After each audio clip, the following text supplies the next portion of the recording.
एक निर्दयी सूरज के नीचे रामू, एक गरीब किसान, अपने छोटे से खेत में अथक परिश्रम करता है। पसीने से उसके कपड़े उसके थके हुए शरीर से चिपक जाते हैं।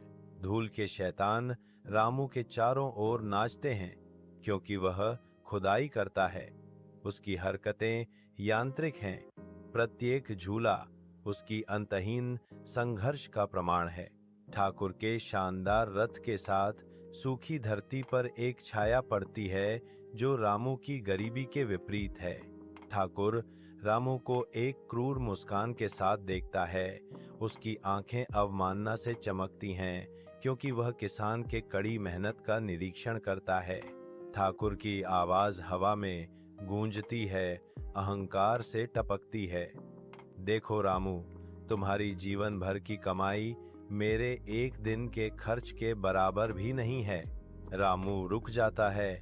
उसका चेहरा थकान और निराशा से भर जाता है, क्योंकि ठाकुर के शब्द भारी गर्मी में भारी पड़ते हैं। एक निर्दयी धूप के नीचे गांव का बाजार बंजर पड़ा है। सूखी धरती ग्रामीणों की निराशा को दर्शाती है। ठाकुर तबाही देखता है। अकाल के व्यापक होने से उसकी दौलत बेमानी हो गई। धूल उड़ती है जब रामू आता है। उसका बैलगाड़ी कीमती अनाज की बोरियों से लदी होती है।